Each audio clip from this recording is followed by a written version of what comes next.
గురుగారు కొంతమంది ఉంటారు, వాళ్ళు చాలా కష్టపడుతూనే ఉంటారు.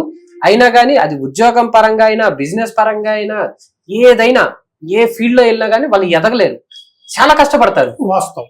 అది అలాంటి వాళ్ళకి అసలు సొల్యూషన్ ఏమంటారు? వాస్తవానికైతే ఇది శ్రమజీవులు చాలా మంది మన జీవిత స్థానంలో కొంతమంది చాలా శ్రమ పడుతూ ఒక సంస్థలు ఏర్పాటు చేసుకున్నా గానీ అది ఎదిగి కింద పడిపోతూ ఉంటది. మనిషి ఎదుగుదలకి ముందుకు పోలేడు. అతని స్థితిలో మళ్ళీ కష్టమా క్షణము తీరిక ఉండదు. నిత్యం కష్టపడుతూనే ఉంటాడు. ఎనీ టైం జనాలతో పోరాడుతూనే ఉంటాడు.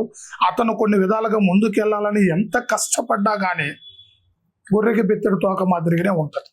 మన అలాంటి స్థానంలో ఇబ్బందులు పడుతూ కొంతమంది దేనికి బాధపడుతున్నావో కూడా తెలియదు వాళ్ళకి.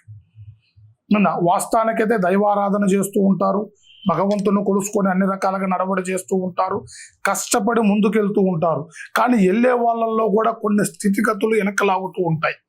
మనిషిలో ఉండవలసిన కొన్ని మంది చేసిన సమస్యల వల్ల కూడా ఆ సమస్యలు ఎదగక మనుషులు ముందుకు వెళ్ళలేక అటంకులు పడుతూ ఇబ్బందులు పడుతూ కుటుంబంలో కూడా కొన్ని రుణ బాధలు ఎక్కువైపోయి మనుషులకు అప్పుల ఇబ్బందులు కూడా ఎక్కువైపోయి ఏం చేయాలో తెలియక చుట్టూ చూస్తే బలగం పెద్దది, మాట పెద్దది, గాంభీర్యత పెద్దది, కానీ ముందుకెళ్ళటానికి చెప్పలేక మింగలేక కక్కలేక మింగలేక మనుషులు అల్లాడిపోతూ ఉంటారన్నమాట.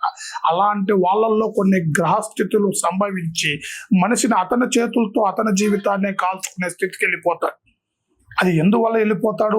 కొంతమంది చేసిన దుష్ట ప్రభావాల వల్ల, మంత్రతంత్ర యంత్ర బంధనాల వల్ల మనిషికి కొన్ని రకాలుగా మనుగడ ముందుకు పోకోకుండా అటంకులతో వేదన పడుతూ మనశ్శాంతి లేకోకుండా కొన్ని రకాలుగా కుంగిపోతూ ఉంటాడన్నమాట.